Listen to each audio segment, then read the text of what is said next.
2025년 1월 30일 새벽기도에 오신 여러분을 주님의 이름으로 축복하고 환영합니다. 오늘 우리에게 주실 하나님의 말씀은 여호수아서 20장 1절부터 9절까지의 말씀입니다. 제가 가진 성경으로는 구약성경 349페이지에 있습니다. 여호수아서 20장 1절부터 9절까지의 말씀을 제가 대표를 읽도록 하겠습니다.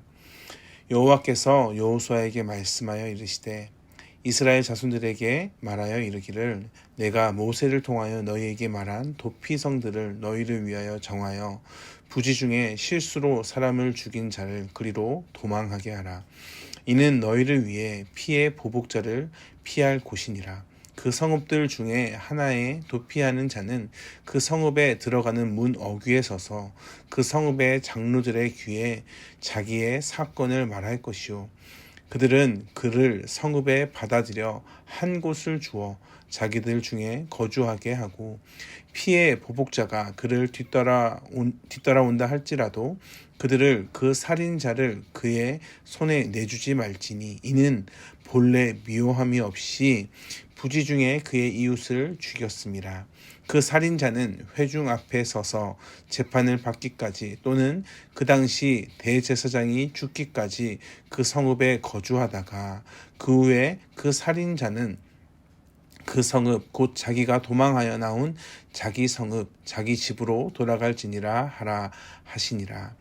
이에 그들이 납달리 산지 갈릴리 게데스와 에브라임 산지 세겜과 유다 산지의 기랏 아르바 곧 헤브론과 여리고 동쪽 요단 저쪽 르우벤 지파 중에서 평지 광야의 베셀과 갓 지파 중에서 길르앗 라목과 므낫세 지파 중에서 바살 골란을 구별하였으니 이는 곧 이스라엘 자손들과 그들 중에 거류하는 거류민을 위하여 선정된 성읍으로서 누구든지 부지 중에 살인한 자가 그리로 도망하여 그가 회중 앞에 설 때까지 피의 보복자의 손에 죽지 아니하게 하기 위함이라.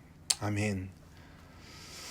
오늘 본문의 말씀은 도피성에 관한 말씀을 하고 있습니다. 가나안 땅을 분배하는 과정 가운데 있는데 갑자기 도피성에 관한 말씀을 하고 있다는 겁니다. 왜 그럴까? 이 도피성이 왜 필요한가? 도피성은 부지 중에 살인한 사람이 피신하여 피의 복수를 면할 수 있도록 하는 제도입니다. 하나님은 도피성 제도를 통해서 이스라엘의 정의가 이스라엘 사회 가운데 나타나기를 원하셨습니다. 그럼 정의가 무엇인가? 왜 정의를 실천하는데 도피성을 허락하실까라는 질문이 생깁니다. 정의라는 것은 하나님과의 관계에서의 해결을 말씀합니다. 그런데 이 도피성에 대한 제도도 하나님의 명령이라는 것이 참 중요합니다. 1절의 말씀에 보면 여호와께서 여호수아에게 말씀하여 이르시되 그 말씀하는 분, 그 주체가 여호와라는 것을 말씀을 통해 알게 됩니다. 그러면 왜 도피성을 만드는가? 도피성을 만드는 이유를 말씀을 보면 고의성이 없이 실수로 사람을 죽인 경우 피해 보복자로부터 보호하기 위해서 도피성을 만든다라고 말씀하고 있습니다. 피해 보복자라는 것은 죽임을 당한 자의 가족이나 친척 중에 복수의 책임을 맡은 사람을 말씀하고 있습니다. 즉, 도피성은 고의성이 없이 실수로 사람을 죽인 자를 위한 것이지 고의성이 있는 자가 즉 일부러 사람을 죽인 경우에는 피해 복수를 면할 수가 없습니다. 그리고 피해 보복자가 성에 와서 살인자를 내어달라고 했을 때 이 도피성 안에 있는 자는 이미 고의성이 없어서 이 성 안에 있을 수 있기 때문에 그 요청을 거부할 수 있습니다. 그런데 중요한 것은 그 다음에 있습니다. 언제까지 머물 수 있는가입니다. 회중 앞에서 재판을 받고 그 사람이 고의성이 있으면 바로 죽임을 당합니다. 그런데 고의성이 없으면 대제사장이 죽기까지 도피성에 머물 수가 있는 겁니다. 그럼 왜 하필 대제사장의 죽음을 여기에서 말씀하는가? 사람이 흘린 피에 대한 속죄가 필요하다고 말씀하고 있는 겁니다. 일종의 대속적인 죽음을 말씀하고 있습니다. 대제사장의 죽음으로 부지중 즉 실수로 살인한 자는 속죄를 경험하게 되는 겁니다. 이런 면에서 도피성에 대한 말씀은 그리스도의 대속 사역에 대한 모형을 제공한다라고 할 수 있습니다. 그렇다면 이 말씀이 오늘 현실 가운데에서는 도대체 어떠한 의미가 있는가? 이것이 우리의 질문이 됩니다. 우리는 그리스도인으로 안 믿는 이 세상 가운데에서 섞여서 살아갑니다. 이스라엘 백성들이 가나안 땅을 정복하기 위해 열심히 최선으로 싸웠듯이 우리도 삶을 살아가면서 하루하루 전쟁 같은 삶을 살아갑니다. 그 삶을 살아가다 보면 아무리 열심히 산다고 해도, 아무리 믿음으로 살아간다고 해도 우리도 모르는 사이에 우리의 마음에 죄가 물들여집니다. 마치 전쟁 가운데 피가 몸에 튀는 것처럼 우리도 모르게 죄가 우리의 마음 가운데 물들어집니다. 그들의 손에는 지금 피가 묻어 있습니다. 그런데 피가 묻어 있는 가운데에서도 그들이 전쟁을 승리할 수 있는 이유가 어디 있습니까? 바로 하나님의 품 안에 있었기 때문에 그렇습니다. 이스라엘의 승리는 그저 단순하게 이스라엘의 승리가 아니라 하나님의 승리였습니다. 하나님이 함께 하시기에 그들이 승리하였습니다. 우리가 일상을 살아가면서도 우리가 이길 수 있는 그 근거가 되시는 하나님 안에서 우리는 승리할 수 있습니다. 우리가 일상에서 이기려면 하나님이 함께 해주셔야 된다는 말씀입니다. 하나님은 우리의 연약함을 아시고 그런데 이것 또한 허락하십니다.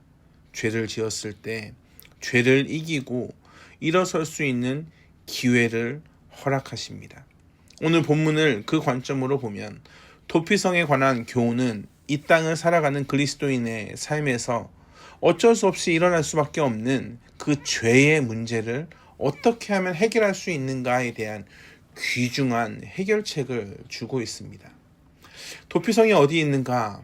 요단강 사이에 두고 양편에 3개씩 위치하고 있습니다.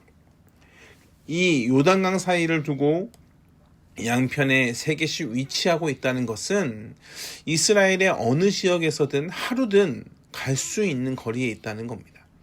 도망자가 피신하는 과정에서 죽임을 당하지 않도록 할 수 있는 배려가 바로 여기에 있습니다. 이 배려는 이스라엘의 백성에게만 향하는 것이 아니라 그 성읍에 살고 있는 거류민들도 해당합니다.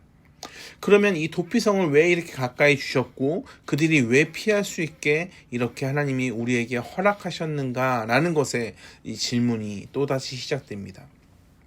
도피성에 대한 말씀은 바로 회개에 있습니다. 죄인은 회개하고 그리스도를 믿음으로 구원을 받습니다. 이것을 도피성에 연결해서 말씀드리자면 그리스도 안으로 도피하는 것과 마찬가지입니다. 성경은 믿음을 그리스도에게 피하는 것으로 표현합니다. 히브리서 18절에 보면 앞에 있는 소망을 얻으려고 피난처를 찾은 우리에게 피난처를 찾고 있는 우리라고 표현하고 있습니다. 신자는 어쩔 수 없이 세상에서 살아가면서 죄에 물들게 되어 있습니다. 죄에 물드니 죄에 피하여 갈 곳이 필요한 겁니다. 근데 언제 그 죄가 해결되는가? 6절에 보면 대제사장이 죽은 후에라고 말씀합니다. 여기서 대제사장의 죽음이 바로 영원한 대제사장 예수 그리스도를 예표하고 있다는 사실을 우리는 기억해야 합니다.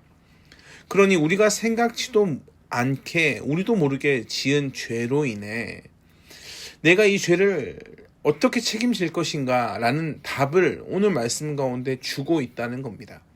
하나님은 내가 질 수 없는 내 책임의 한계를 넘어 이 죄가 내가 해결할 수 없는 것이라면 이 죄로 인해서 결국 내가 죽게 될 것인데 나의 목숨까지 위험해지는 이런 상황에서 피할 길을 허락하고 있다는 것이 오늘 말씀이 우리에게 허락하시는 큰 위로입니다. 우리는 죄를 해결할 수 없습니다. 그래서 우리에게 도피성이 필요합니다. 바로 예수 그리스도입니다. 그런데 그 예수 그리스도를 어떻게 받을 수 있는가? 은혜로 받습니다. 그런데 그냥 은혜로 받습니까? 그렇지 않습니다. 우리는 은혜를 선물로 받지만 그것이 질서가 없이 받는 것이 아니라 질서 있게 받게 됩니다. 도피성에 들어가는 과정이 바로 그 과정을 설명합니다. 어떻게 도피성에 들어갈 수 있습니까? 도피성에 들어가기 위해서는 내가 그 성문 어귀에 서서 그 성읍 장로들의 귀에 나의 사건을 말해야 합니다. 이것을 오늘 말로 표현한다면 나의 죄에 대해서 말해야 된다는 겁니다. 그것이 아무리 실수라고 할지라도 마찬가지입니다. 죄에 대한 이야기를 하는 겁니다. 근데 죄에 대한 값이 무엇입니까? 죄의 삭은 사망이라고 성경에서 말씀하셨습니다. 우리가 사람을 죽이지 않았을지 모르지만 여전히 죄라는 것이 우리 가운데 가득하다는 것을 우리는 생각하지 않을 수가 없습니다. 그러면 그 죄로 인해서 결국엔 우리는 죽을 수밖에 없는 존재라는 것이 바로 하나님께서 우리에게 주시는 말씀 가운데 있습니다. 그러면 우리가 이 죄로 인해서 하나님과의 관계가 멀어지고 결국 도피성을 찾아서 무엇을 해야 되는가? 회개를 해야 합니다. 죄 때문에 하나님과의 관계가 멀어지는 것이 아니라 회개를 하지 않아서 하나님과의 관계가 멀어집니다. 회개하지 않기 때문에 우리가 망합니다. 그래서 하나님은 우리에게 가까운 곳에 도피성을 허락하십니다. 우리에게도 그 도피성을 허락하셨습니다. 그래서 예수 그리스도로 인하여 우리가 회개할 수 있게 하셨습니다. 사랑하는 성도 여러분, 왜 소돔과 고모라가 망합니까? 회개하는 의인 10명이 없어서 망합니다. 우리가 염려해야 되는 것이 이 시대가 악하고 이 시대가 죄악됨을 염려하는 것이 아니라 죄로 물들어가면서도 여전히 회개할 줄 모르는 이 세상, 그리고 또한 우리의 마음에 있습니다. 사랑하는 성도 여러분, 오늘 전쟁 가운데 갑자기 도피성을 말씀하신 그 하나님의 말씀의 깊은 뜻을 다시 한번 생각하게 됩니다. 우리가 지금 우리 손에 무엇이 묻어 있는가? 우리 몸에 무엇이 묻어 있는가? 우리가 무엇에 물들어 있는가? 나도 모르게 죄에 물들어 있습니다. 그래서 도피성에 찾아야 됩니다. 도피성을 찾아서 예수 그리스도를 찾아서 나의 죄를 회개하며 나아가야 합니다.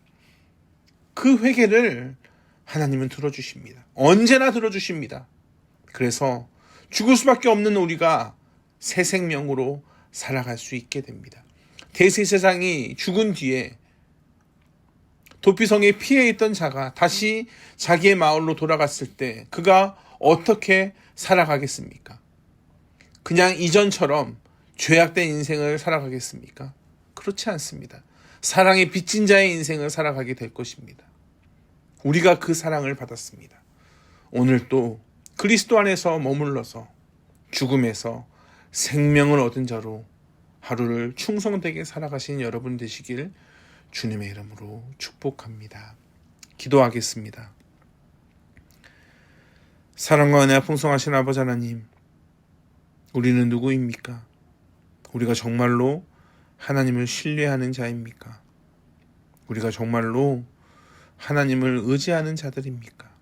주여, 때로는 우리의 마음 가운데 너무나 연약함이 커서, 너무나 나약해서 하나님 앞에 회개하지 않고 그냥 손에 피를 묻힌 채, 나의 몸에 죄를 덕지덕지 묻힌 채 그냥 하루하루를 살아갑니다. 하나님과의 관계에 해결은 없이 그저 겉으로만 그리스도인으로 살아갈 때도 너무나 많음을 고백합니다. 주여, 우리를 불쌍히 여겨주시고 우리에게 회개할 수 있는 기회를 허락하신 하나님 앞에 회개하며 나아가는 그런 성도 되게 하여 주시옵소서. 감사합니다. 사랑이 많으신 예수 그리스도의 이름으로 기도합니다. 우리 주 예수 그리스도의 은혜와 하나님의 풍성하신 사랑과 성령 하나님의 언제나 동행하시는 은혜가 생명을 예수 그리스도로 인하여 얻은 모든 성도님들 머리머리 위에 함께 하시길 간절히 축원하옵나이다. 아멘.